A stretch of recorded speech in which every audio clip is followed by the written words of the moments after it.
नमस्कार, आदाब, सत श्री अकाल। स्वागत है आप सभी का अपने YouTube channel study point with Ashutosh Kumar में। दोस्तों, अगर आप लोग इस वीडियो चैनल पर नए हैं तो प्लीज़ चैनल को सब्सक्राइब करिए, साथ ही साथ बेल आइकन को भी प्रेस करिए, जिससे आगे आने वाले वीडियो आपको आसानी से मिलते रहें तथा इस वीडियो को अपने दोस्तों के साथ भी शेयर करिए। दोस्तों, हम लोगों ने पिछले वीडियो में सीटेट ईवीएस के कुछ इंपॉर्टेंट पॉइंट्स के बारे में बात की है, उसके आगे हम लोग आज देखेंगे। तो आइए देखते हैं।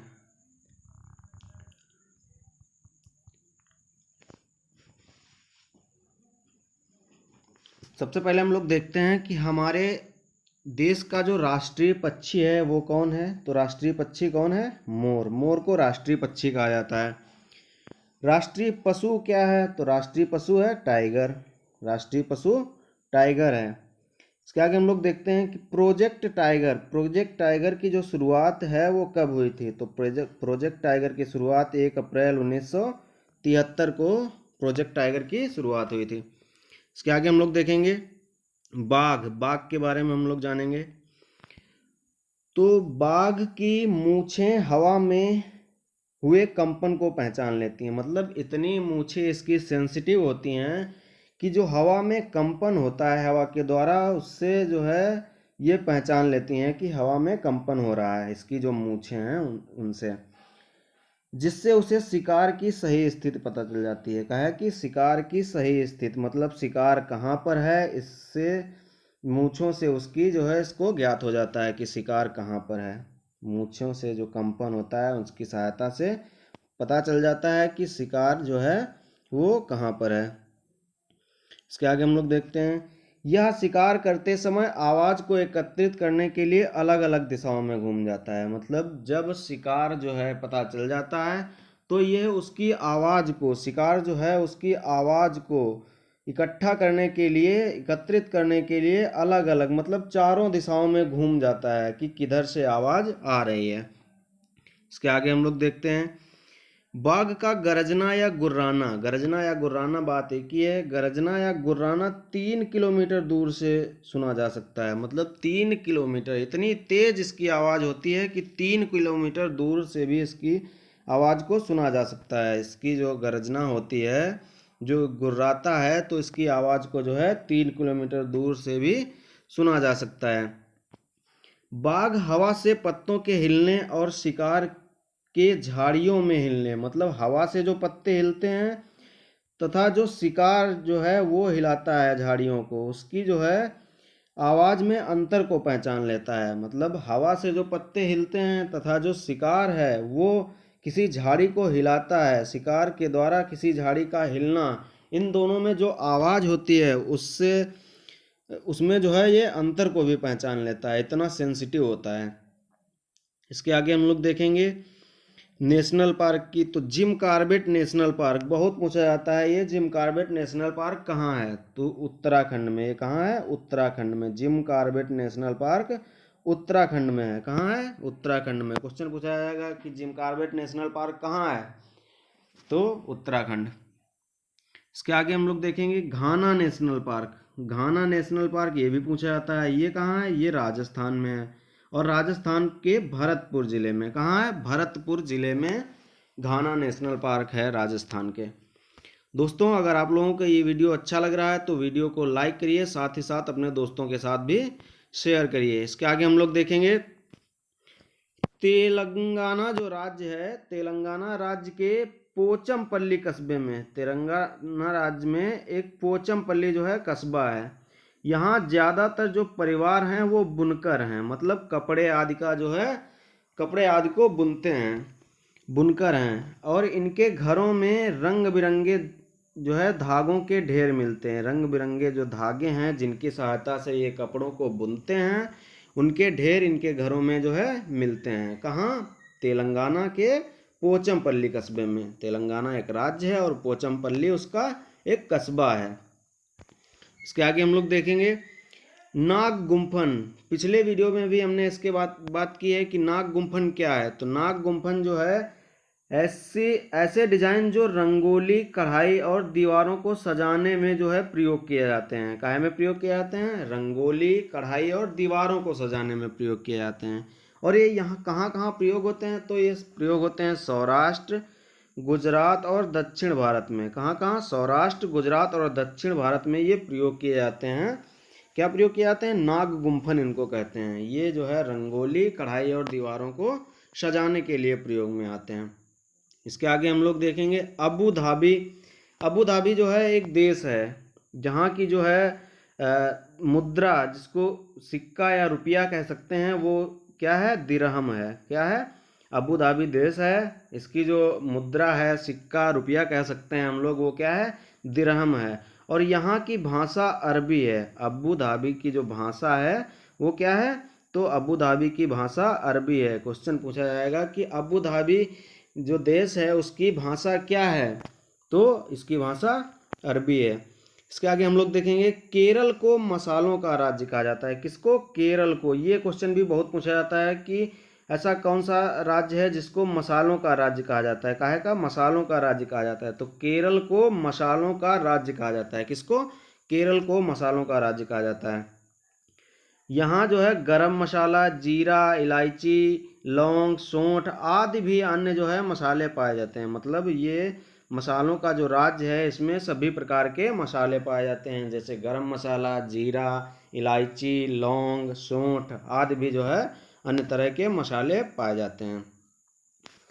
इसके आगे दिसंबर 2004 में सुनामी आई थी। कब आई थी, दिसंबर 2004 में, 2004 के दिसंबर में सुनामी आई थी, जिससे जानवरों जो है वो अजीब व्यवहार करने लगे थे। कैसा, मतलब कुछ अजीब टाइप का व्यवहार करने लगे थे, जिससे जो है इनके अजीब व्यवहार से यहाँ के जो आदिवासी, मतलब यहाँ जो बसे हुए थे, वो जो है यहाँ का इलाका खाली करके चले गए थे।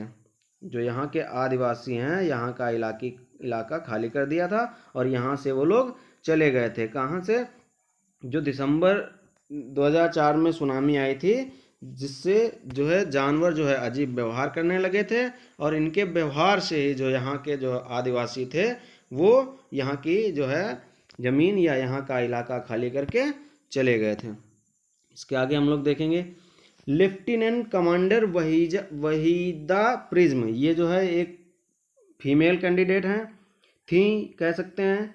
ये भारतीय नौसेना में डॉक्टर थी। क्या थी, और भारतीय नौसेना में doctor Waheeda prism, lieutenant commander जो है वहीदा प्रिज्म जो हैं, ये भारतीय नौसेना में डॉक्टर थी। और ये 36 प्रकार के आदेश देती हैं। कितने प्रकार के, 36 प्रकार के। पूछा जा सकता है कि वहीदा प्रिज्म जो है कितने प्रकार के आदेश देती हैं, तो ये 36 प्रकार के आदेश देती हैं।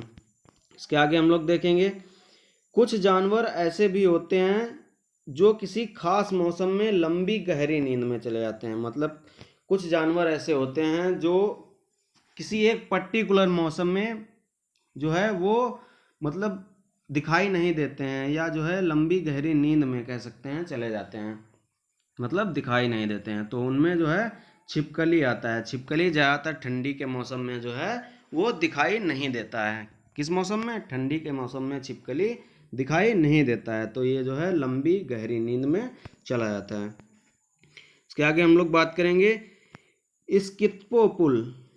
पूछा जा सकता है स्कित्पो पुल कहाँ है, तो स्कित्पो जो पुल है वो है लद्दाख में। लद्दाख में स्कित्पो पुल है।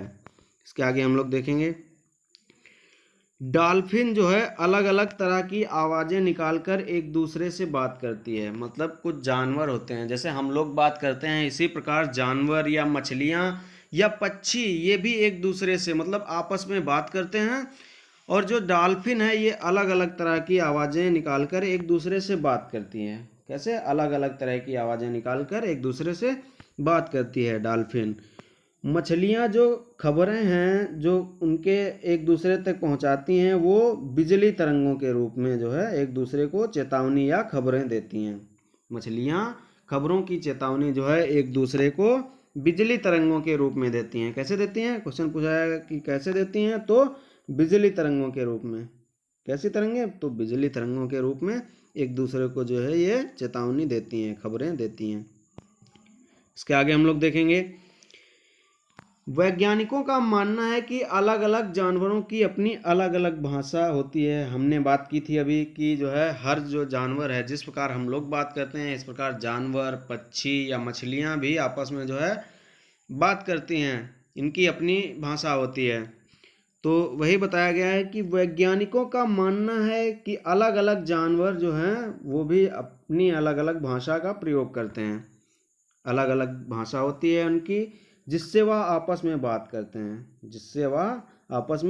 करते हैं। उनकी स्पेशल भाषा होती है, अलग अलग भाषा होती है, जिससे वह एक दूसरे से बात करते हैं। इसके आगे हम लोग देखेंगे आत्रेयपुरम आंध्र प्रदेश में पड़ता है। कहाँ पड़ता है? क्वेश्चन पूछा जाएगा कि आत्रेयपुरम कहाँ पड़ता है, तो ये आंध्र प्रदेश में पड़ता है। और आंध्र प्रदेश में आम पापड़, जो आम का पापड़ बनाया जाता है, आम पापड़ जिसको बोलते हैं, उसको आंध्र प्रदेश में मामिडी तांड्रा कहते हैं। क्या कहते हैं? मामिडी तांड्रा। आम से जो बनाया जाता है आम पापड़, उसे जो है आंध्र प्रदेश में मामिडी तांड्रा कहते हैं। क्या कहते हैं? मामिडी तांड्रा। इसके आगे हम लोग देखेंगे उड़ीसा के कालाहांडी जिले में सबसे अधिक चावल पाया जाता है। क्वेश्चन ये भी पूछा जा सकता है कि कहाँ सबसे अधिक जो चावल है पाया जाता है, तो उड़ीसा के कालाहांडी जिले में। कहाँ? कालाहांडी जिले में। ये पड़ता कहाँ है? तो ये उड़ीसा में पड़ता है। सबसे अधिक चावल होता है, फिर भी यहाँ के लोग गरीब हैं। ये विरोधाभास हुआ, मतलब इतने अधिक चावल पाए जाने के बावजूद भी यहाँ के लोग जो है गरीब हैं। तो ये एक तरह से विरोधाभास हुआ। उड़ीसा के कालाहांडी जिले में सबसे अधिक चावल होते हैं, फिर भी यहाँ के लोग गरीब हैं। इसके आगे वेल्क्रो एक प्रकार की कह सकते हैं वस्तु कह सकते हैं इसको। वेल्क्रो जो है, जो सैंडलें जो होती हैं उसमें चिपकने वाला जो पदार्थ है वो वेल्क्रो है। क्या है? जो सैंडलों में चिपकने वाला होता है उसको हम लोग क्या कहते हैं? उसको वेल्क्रो कहा जाता है, जिसको छुड़ाने पर चुर चुर की आवाज़ आती है। कैसी आवाज़ आती है? चुर चुर की। जिसको सैंडलों में जो लगा होता है चिपकने वाला, उसको जब छुड़ाते हैं तो चुर चुर की आवाज़ आती है। बच्चे जो है इसको जो है छुड़ाते हैं और इसका जो है आनंद लेते हैं। इसके आगे हम लोग बात करेंगे उत्तराखंड में दुल्हन झरने या तालाब के किनारे पर पूजा करती है। तो जो पूजा करती है वो काहे की पूजा करती है? तो वो पानी की पूजा करती है। उत्तराखंड में। कहाँ? उत्तराखंड में दुल्हन झरने या तालाब के किनारे पर पानी की पूजा करती है। काहे की पूजा करती है? पानी की पूजा करती है। इसके आगे हम लोग देखेंगे आज का लास्ट पॉइंट,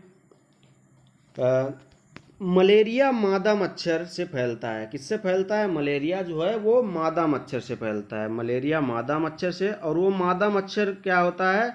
मादा एनाफिलीज होता है। उसका नाम जो है वो मादा एनाफिलीज होता है, जिससे मलेरिया फैलता है। मलेरिया जो है मादा एनाफिलीज से फैलता है। और ये जो मादा एनाफिलीज मच्छर होता है, इसका रंग भूरा होता है। कैसा होता है? भूरे रंग का मच्छर होता है। और इसके जो पंख हैं वो छोटे होते हैं। कैसे होते हैं? मलेरिया, क्वेश्चन पूछा जा सकता है कि मलेरिया किस मच्छर से फैलता है, तो ये फैलता है मादा एनाफिलीज से। और जो मादा एनाफिलीज मच्छर है, इसका जो रंग है वो कैसा होता है? भूरा रंग होता है। और इसके जो पंख होते हैं वो छोटे होते हैं। कैसे होते हैं? छोटे होते हैं। मलेरिया की दवा, क्वेश्चन ये भी पूछा जा सकता है कि मलेरिया की दवा काहे से बनाई जाती है, तो मलेरिया की जो दवा है वो सिनकोना नामक पेड़ की छाल से। काहे से बनाई जाती है? तो सिनकोना नामक पेड़ की छाल से मलेरिया की दवा बनाई जाती है। और कैसे बनाते हैं छाल से दवा को? तो छाल को पहले उबाला जाता है, फिर उसे जो है छान कर उसका प्रयोग किया जाता है। कैसे? छाल को उबाल लिया जाता है तथा उसे जो छान कर जो लिक्विड होता है उसका प्रयोग किया जाता है मलेरिया की दवा में। तो उम्मीद है ये वीडियो आप लोगों को पसंद आया होगा। अगर वीडियो पसंद आया है तो वीडियो को लाइक करिए, चैनल को सब्सक्राइब करिए तथा साथ ही साथ अपने दोस्तों के साथ भी शेयर करिए, जिससे उनकी भी हेल्प हो सके। तो मिलते हैं अगले वीडियो में, तब तक के लिए नमस्कार।